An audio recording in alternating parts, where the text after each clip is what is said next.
So new X stuff, ladies and gentlemen. We are back for another day late Q&A. I had a travel day yesterday, so I had to push it off a day to this morning. But I'm so excited to do another one of these. You guys have some really fucking badass questions. Just a quick little announcement before we get rocking and rolling.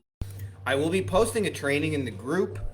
Uh, Really good friend of mine, Leora, has taken the agency model and turned it into a high-end consulting, which is really awesome if you're one of the types who likes getting the clients and doing the marketing, but don't like the delivery, don't like actually running the ads and doing those things. You like just telling people how to run the ads and telling people how to do the SEO. So we're going to be dropping a really cool training for that. And I think even if you're doing agency stuff now, it doesn't hurt to add on a little consulting add-on for certain types of clients. So we're going to jam about that. So check that out when I drop it a couple of days later in the group. We'll see. I don't have an exact plan, but it'll be soon.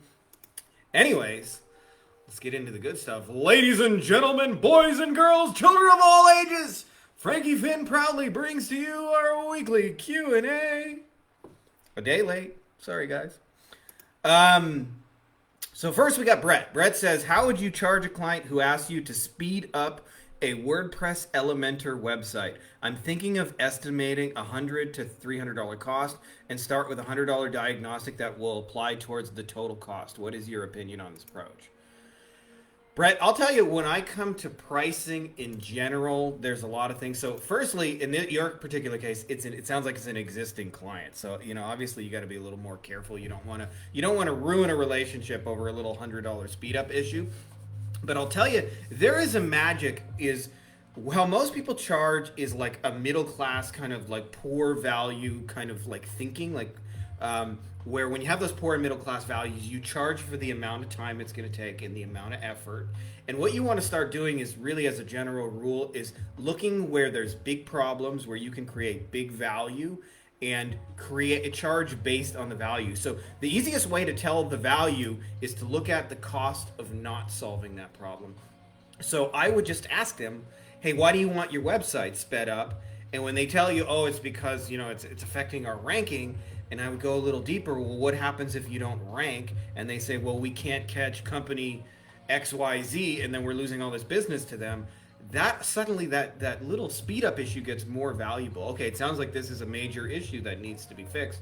And in your case, even if you're thinking about $100 to $300, the other thing is, be careful. Like, obviously, I wouldn't suggest ripping off a client and like charging them like the highest maximum amount of fee, but you don't want to do it so cheap that you're also going to resent the client for doing it. Because what ends up happening is if you do stuff and then like you're barely making any money for it. So I would, at the very least of the things you mentioned, think about charging it on the $300 range. But as a general rule, one of the easiest ways to tell, like I mentioned, is how valuable that problem is. Just ask them why they want to solve it and what happens if they don't solve it.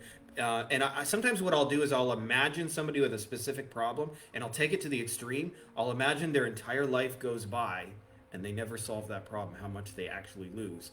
So like if somebody says to me, I'm having trouble getting clients in my agency, because sometimes I'll coach and mentor people on that, I'll imagine that they never get over that hurdle and they never figure out how to solve clients or get clients in the door and they never get past that. Like, what is that costing? That sounds like a big problem. So then if I'm charging, I don't know, 5, 10, 20 grand to fix it, like, and we know the upside is they can get clients every week, it doesn't seem like a lot of money in comparison, right? So, charge based as a general rule on the cost of not solving those problems, and what you'll find is you're able to charge for the value you create and you'll get a whole bunch more money per time because you'll solve bigger problems and it'll take you less time to actually solve them.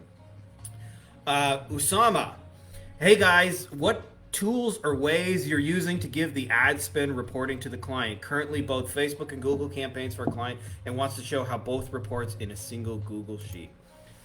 Usama, my friend, okay, I'll tell you. The reason why your client wants both reports in a single spreadsheet, firstly, is so they just have one thing to understand what's going on. But I'll tell you deeper than that is the way most people do reports confuses the fuck out of clients. And the reason I know this is because I confused the fuck out of clients for years. So I used to when I did my SEO agency in the beginning, we did custom SEO reports. There were no tools, there were no software that I knew of that could just like send a report to a client. So I'd always make these custom reports and they would take me like an hour, 2 hours to make every single time. You multiply that, I had 100 clients, so that was like 200 hours worth of work every month. But I did it nonetheless, and I would make all these reports and send them out to clients. And I didn't realize this for years, but clients didn't understand my reports. I eventually switched to automated stuff because I got really sick of making the reports. And there were tools that could make it. They would make charts and graphs, and they would show, green arrows and red arrows and things like that. And I thought it made sense to most clients, but I realized most clients didn't understand SEO. And so I would get phone calls, and about 50% of my clients would say, hey, can you explain this report to me? Like, what are we looking at? And 50% of my clients would say nothing. And the ones who said nothing, by the way, didn't understand it better. It was even worse because they didn't understand it and didn't know what they were paying for. So after years of this, I remember I had one client, and I just said to him, I used Camtasia back in the day, or TechSmith Jing. It's very similar to Loom. And I recorded a video, and I said, well, here's what we're doing this month, and here's why we're doing it, and here's how it's going, and here's kind of like what we can expect going forwards. Those things, right? So here's what we're doing, here's why we're doing it, here's how it's going, and here's what's next. And I'll tell you, I did that summary in 2 minutes, and the clients loved it. And I switched away from the automated reports to just doing that. Here's what we're doing, here's why we're doing it, here's how it's going, here's what's next. And I'll tell you, the more you do this, the easier and happier your clients will be, because they'll understand what they're actually buying from you, and they get up to speed. So I know your client wants like a spreadsheet. It's going to take you a lot of work to customize and format that. What I would try is just say, hey, what do you think about this format instead? And send them a video, and then just open the two accounts and explain to them, here's what we're doing, here's why we're doing it, here's how it's going, here's what's next. And you'll be amazed they probably don't want the spreadsheet. That's just been my experience. Yusuf says, how much percentage-wise should I increase my daily budget? Oh, Yusuf, I'm sorry.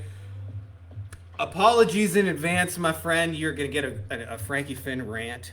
Okay. There are a lot of things in the agency space that I think are more bad advice than good advice. And one of the things that I think is more bad advice than good advice is the percentage you can scale your Facebook ads a day. Now, just so you know, I've scaled Facebook ads like 20, 30 times in a day, where I'm like spending X number, and I'm just like, let's just put a 0 on it, or let's put a 0 and double that, right? So like, if we're spending $30 a day on a test ad, well shit, the test ad's working, let's try $500 a day. And what I'll tell you when you do that is, yeah, okay, the numbers don't scale as well, but too many people are focused on the wrong metrics to begin with. I'll tell you, Facebook ads in particular are 4 things. And people get confused and lost in the tech, and they forget about the most important thing, which is the person on the other side of the ad. And the person on the other side of the ad comes down to 4 things. Is, who do you target? Like, do you get in front of the right people that can actually buy your thing? What do you offer them? What image do you use to get their attention, and what messaging do you use to present that offer? If you nail those 4 things in that order, by the way, then what you'll find is Facebook ads work, and they'll scale a lot faster. What happens is, if you listen to conventional wisdom, you will get caught up in minutia and details that are all like little tiny things. And I'm not saying they don't matter. Everything matters inside of Facebook ads, but you'll only get like incremental results. Whether you scale your ad 20% or 25 or 12% or whatever the prevailing fucking wisdom of the day is, you'll get lost in that minutia, and you'll lose. What am I offering somebody? What am I using to grab their attention? And so I'm telling you, like, think way less about the tech and more about the people. And what happens is, if you do that, you can scale ads 10 times in a day and still be profitable. And don't listen to people who tell you otherwise that you can't. I know, because I've done it. And I spent like 4 or 5 years doing all the things that all the experts say you got to do. And there's a guy who actually came in my newsfeed one day named Brad Campbell, I think is his name. I don't know. He has a thing called Brad's Ads, and he talked about how he would just run one really great ad, and he got sick of listening to everybody and just wanted to scale and wanted to get paid and didn't really want to be testing 5,000 variations. If you do that, it'll be more your style. We have a guy in our mastermind. His name is Steve. Steve runs a bunch of ads in solar. He's also in one other niche as well. But in solar, they spend like $150, and every time they do, they make about $60,000 in sales for their client, and they run one ad. It is about 3 sentences long, and they just nail those 3 sentences, and they nail the image, and they nail the offer, and they don't worry about, can I only scale this much per day, or that. They don't worry about the minutia, and I would suggest that's a better way to run Facebook ads than what people are telling you. So check out Steve's example in the group, because I think you'll get a lot of benefit from it. Rich says, How big of an issue are returns in your client's business? How are you tackling it? This is the thing, Rich. Okay, it depends on the business. Like some businesses just have like returns, but if they're a high number, like a lot of people are demanding refunds, I would just not work with that person as a client because I don't want to scale unethical businesses. And I'll tell you why. I did for a lot of years, like I sold a lot of plastic surgery, like I did a lot of SEO. And I used to think the more I looked at plastic surgery, I found like at least for me, there were two categories.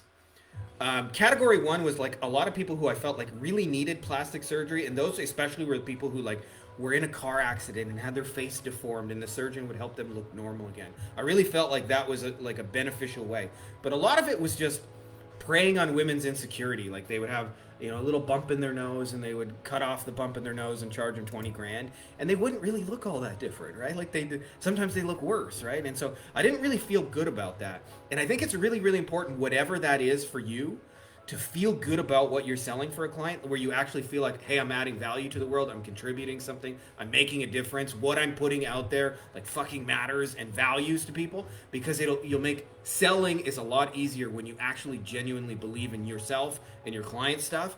And it is a serious burden when you feel conflicted about it. And I would personally feel conflicted if my clients are getting a bunch of returns. So my answer would be, don't deal with clients who are getting a bunch of returns, because it's a sign that they're not delivering on their promises. It's a sign that they're not keeping people happy. It's a sign that you're misaligned with the kind of business that you should be working with. So I know that's probably not the answer you were looking for, but I would tackle it by just not, if it's a big issue. Volok, I hope I'm saying your name right, my friend. Hey boys and girls, I'm new to this group and curious what's going on. I need some gold nuggets because my agency is dying slowly. Who is willing to help with some of the puzzle pieces? My biggest problem is lack of clients. Honestly, my friend, I think a lot of people complicate getting clients because they focus on like kind of passive things when they need to be more proactive. And I'll tell you, getting clients predictably, like if you're struggling to get clients, getting clients is really only like, it's 4 things, okay?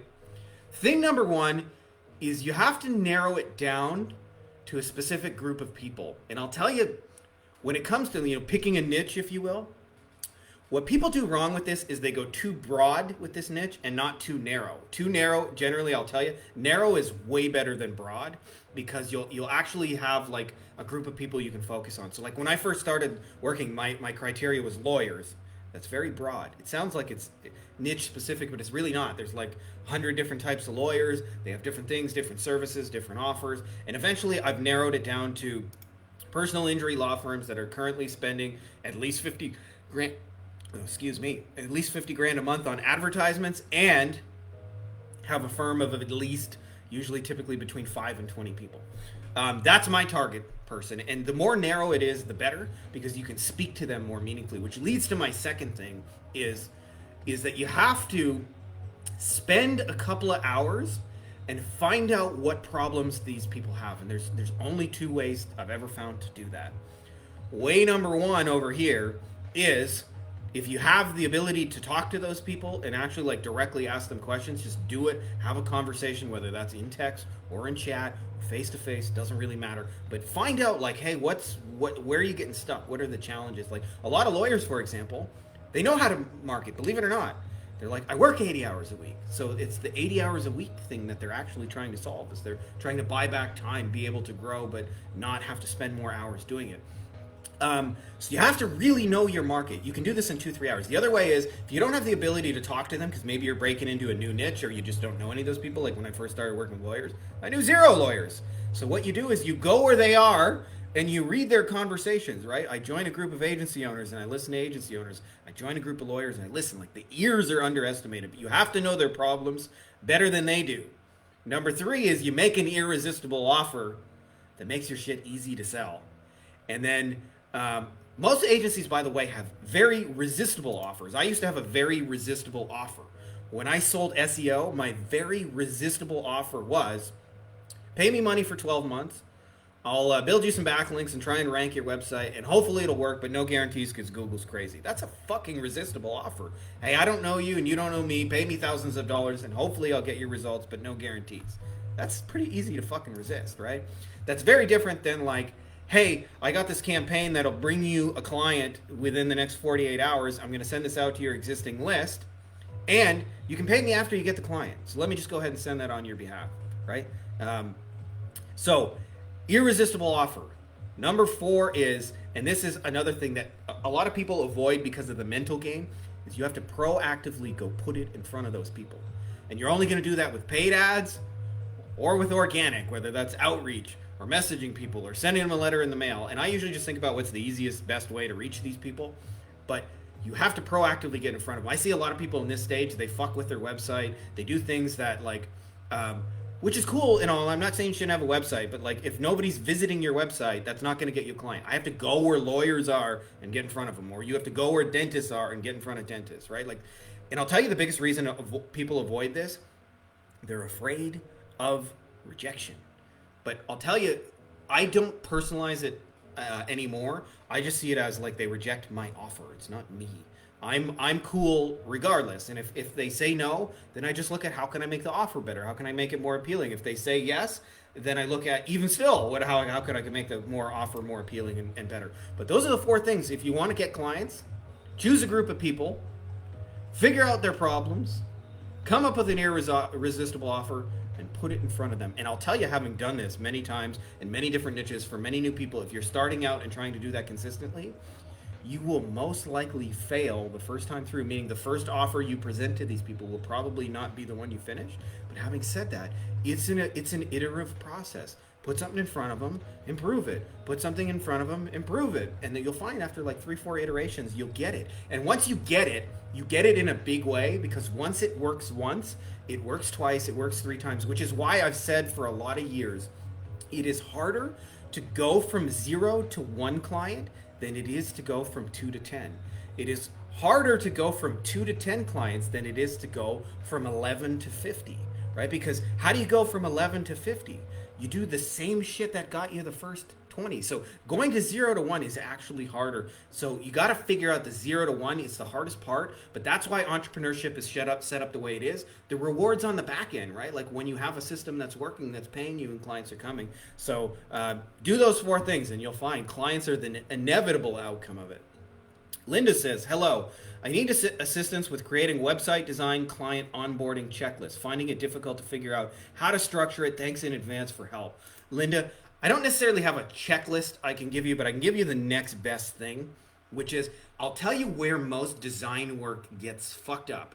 Actually, it's in 2 places, okay? Place number 1 that design work gets it gets lost in, is the client can't clearly articulate what the fuck they want, and so you can't actually build it and be successful, right? Like this happens all the time in web design. We're like, I want a website that's really awesome. Okay, well, it's a really awesome website, right? Like that's different things to different people. And then the other thing is the approval process where you go back and forth. I call this ping pong, where you send something to a client and then you're waiting for their response, and then it goes back and forth. It's like the communication ping pong. Like, hey, I need to add your images. Can you send me your images? And then you wait for the client, and then they pong. It comes back to you, and then you go, okay, I updated it. What do you think? And then you're waiting for their response. Those are the 2 things that slow down web design job. So I'll give you the biggest hack for thing number 1. Say to every client you work with as part of your onboarding process, I would like to see 2 to 3 websites that you really like and would like to model your own website after. And what will happen is once they show you this is what an awesome website looks to me, you can get a general sense of look and feel, you can actually deliver, and you can actually be successful on those projects. So if they can show you, like, I like this website, I like that website, I want something like that, you can do that. So that will eliminate most of the headaches. The second thing is really think about reducing the number of back and forth things and try to get as much info up front as you can. So if you need pictures, get the pictures. If you need an About Us description, get it all right in the beginning. Whatever you need. It's a little bit different for every client, so I can't give you a checklist, but those are the 2 things that really slow down web design. You do those 2 things, you'll make your life a whole lot easier. David says, hi guys, I'm new here. I'm setting up my agency as we speak, and one thing I'm struggling to figure out is the pricing of my service. Is there any resource out there that will help you figuring out how to price fairly and competitively? David, okay, firstly, you do not want to price fairly and competitively. You actually want to figure out how you can charge more, deliver more value, and have clients happily pay you for that, believe it or not.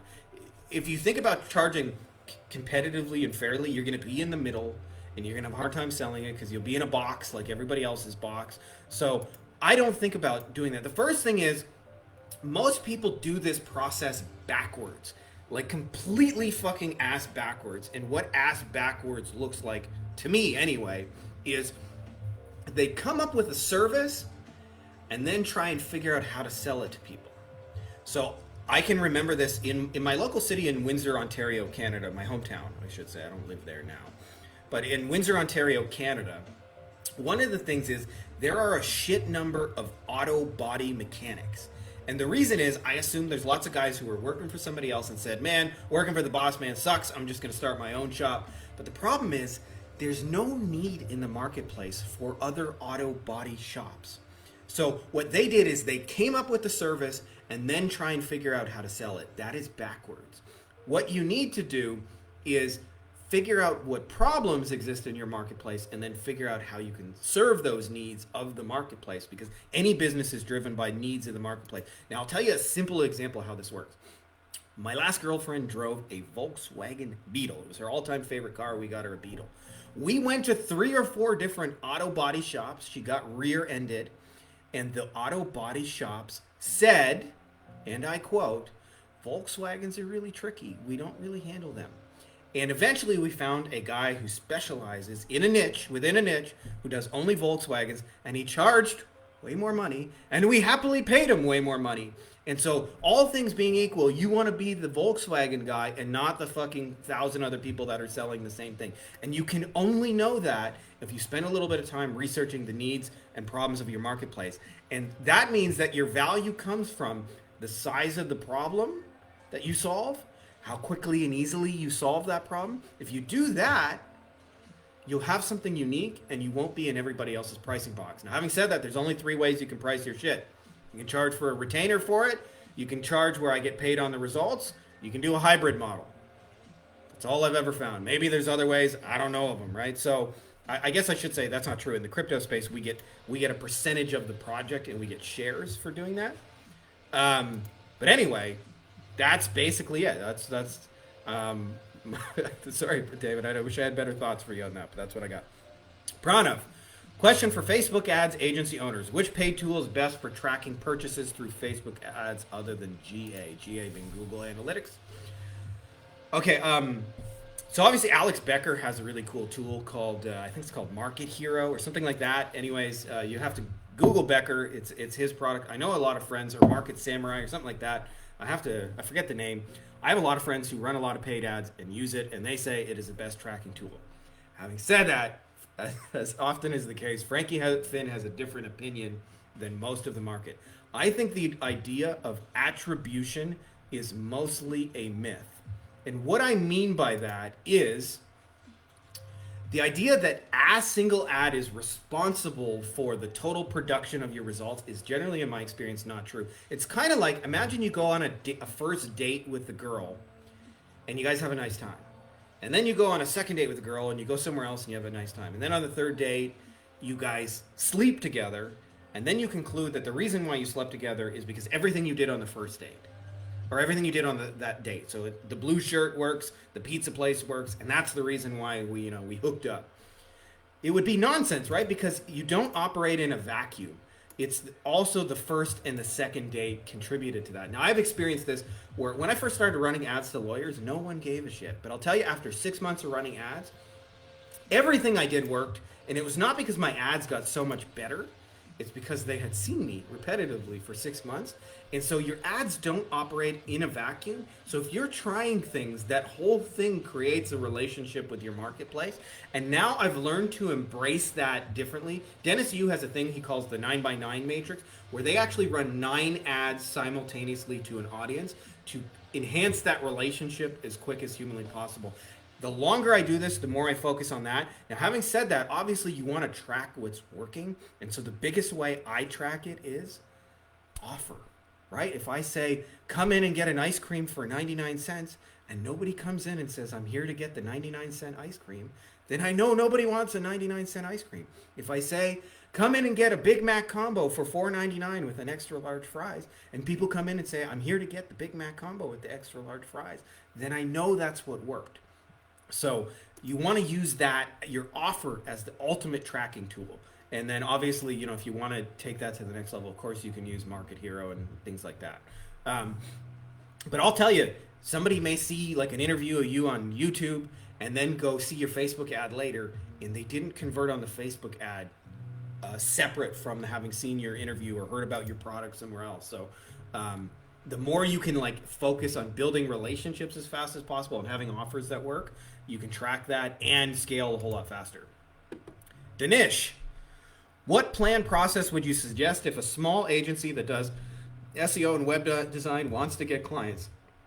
Email marketing, cold calling, lead magnet, offer something free. I would really appreciate any input from experts. Should I go with anything mentioned above? What would be the process from start to close? Well, first of all, Dinesh, I'll tell you what's potentially stopping you, and obviously I'm a little bit of a broken record today. But if you don't have a niche of people, like I'll tell you, SEO is not, or web design and SEO is not equally valuable to all people. When I first started like selling websites, I remember I had a karate friend who's still a good friend of mine, and he just like didn't really have it wasn't really like a really successful karate studio. I think I helped him set up his website. This is, like 13 years ago, but I think I might have charged him like $250, something like that. Give or take $100, but we're in that range. So I helped him build it, and a lot of it, like, because it was really important to him, that money really mattered. He had to like check every bell and whistle. Now, in the same time and space, I also did a lot of plastic surgery SEO, and there was a company in that space that sold websites called MedNet. I think they still exist. I'm not in that niche anymore, but MedNet used to sell websites for $40,000, and what blew me away is they were the most popular company in the industry. MedNet, when they charged 40 grand, the plastic surgeon did not even own the website. It was a 2 to 3 year lease. Let me say that again, because I really think that should blow your fucking mind. MedNet charged 40 grand and you did not own the website. You only got a 2 to 3 year lease. And if you wanted to have the same website again, you would have to pay them 40 grand every 2 or 3 years. Fucking mind blowing. But I'll tell you why that worked. Because the plastic surgeon thought, well, if I just get 2 patients from it, I would make a return on investment, right? Like it was a tool that helped him attract high value people. In the karate case, he didn't really have a sales process dialed in. He had mostly lower value kind of students. He didn't have his retention dialed in, so he might make $99 for somebody. So he had a lot less to pay for a website. So all things being equal, this is my way of saying, if you're going to do SEO and web design, aim it where there's some fucking money, and aim it also where you would enjoy doing the work, where those two things overlap. Where's the kind of web design that I would enjoy doing, and where is there money where I can actually create a return on investment for it? Because you can build $250 karate websites, and you can build $40,000 plastic surgery things. Like, who do you want to be? So what I focus on is, if you've done this for a few clients, focus on a type of client that you really enjoyed working with, and then focus on that client's highest value thing. Right? So like we used to make a lot of money selling mommy makeover websites, and they just worked because that's a plastic surgeon's like one of their higher value services. They make like 40 grand every time they do a mommy makeover. So you build a mommy makeover website, the plastic surgeon's thinking like, I just got to get one person and I'll get a return on this thing. So they'll pay 20 grand for a website, and they'll pay, several $1,000s a month for SEO without batting an eye, because it's worth it to them. So where is it going to be worth it? Okay, so that is step one. You got to choose a niche of people, and then, like I mentioned earlier, you have to understand the problems of those people, and then you got to make them an irresistible offer, and you got to get in front of them. That's really the process. Whether you do that through email or cold calling or lead magnet or offer something for free depends on the market. And what I focus on is, where are these people already? It's a little bit different for everybody, right? If I'm trying to reach a general contractor, they tend to be like real life, hands-on people. So if like I'm trying to reach them on TikTok, there's probably not a fucking lot of general contractors on TikTok that are spending all day scrolling TikTok ads. Maybe there are and I'm wrong, but probably not. So I would either call them in person, send them a letter in the mail, go to a face-to-face meeting with them if I have those options. If I'm trying to reach e-commerce people, those people like hang out in a lot of Facebook groups and they talk a lot about, Shopify and things like that. So I would go to those places and go there, right? If they're like I'm trying to reach like a professional service, like I don't know, financial services, they're probably on LinkedIn, professionally networking with it. So there's no one size fits all answer to how do I prospect. That everybody's looking for that magic pill. It's like there isn't one. Figure out where your people are, go where they are, put an offer in front of them, and you will be amazed. Clients will come out of that. But I think people overcomplicate it because they learn Facebook ads or they learn TikTok ads or they learn YouTube and think I have to make this one thing work. Or I heard about cold outreach, so I have to do cold outreach. No, you have to figure out where the people are already and you got to go make them an irresistible offer and you got to do that consistently and clients will always show up out of that journey. And then once you do, then you can build a more complicated funnel out of that. Hamna, what's one tip you'd give to someone starting cold outreach? Less, but better is my one tip. So this comes out of the idea of the book written by Greg McKeown, Essentialism. I'll tell you what, I deal with a lot of people who send like thousands of emails and in my opinion do it badly and then wonder why like cold outreach doesn't work. And so they'll basically send blasts of like generic untargeted, we sell blank. If you're interested, call us. And what ends up happening, even the people who come through those kind of like cold outreach campaigns tend to not be very well. Cold outreach, I really look for three things. And I'll tell you the biggest mistake people make with cold outreach is they try to make the sale in a single message, which is the equivalent of walking up to a strange pretty girl and saying, hey, I think you're amazing, let's get married. Or, hey, I think you're amazing, let's jump into bed right now. It's just too much too soon. There's a process.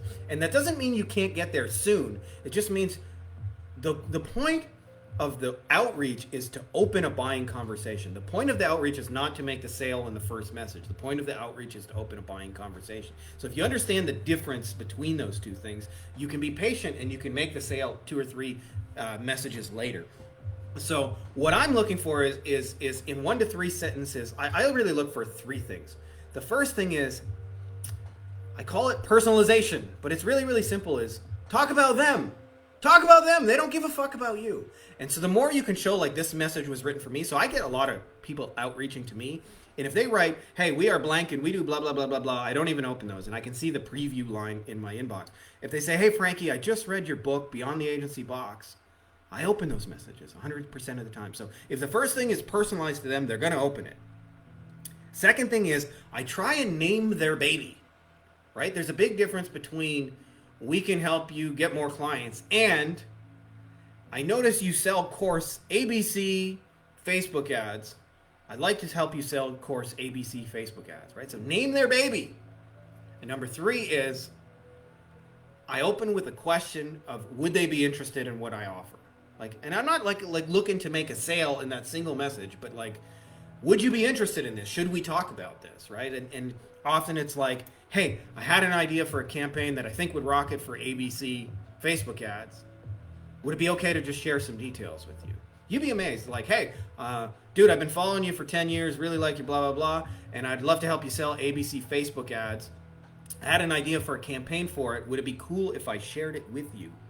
That's how you open, in my opinion, is those 3 things. So if you do that, your outreach will be much better. What I look for as a test for outreach is I just send 10 messages. If I do not get a response in any of those 10 messages, then it's time to try a new approach. But typically my process is those 3 things and they generally work. So that's all I got for you guys. For those of you guys who missed the beginning, quick little announcement is that I will be dropping a training this week on how to add a consulting offer to your agency. My good friend Leora is going to be on with that. And this is going to be really useful for those of you guys. I usually find about 50% of agency owners are really good at their deliverable and struggle with getting clients.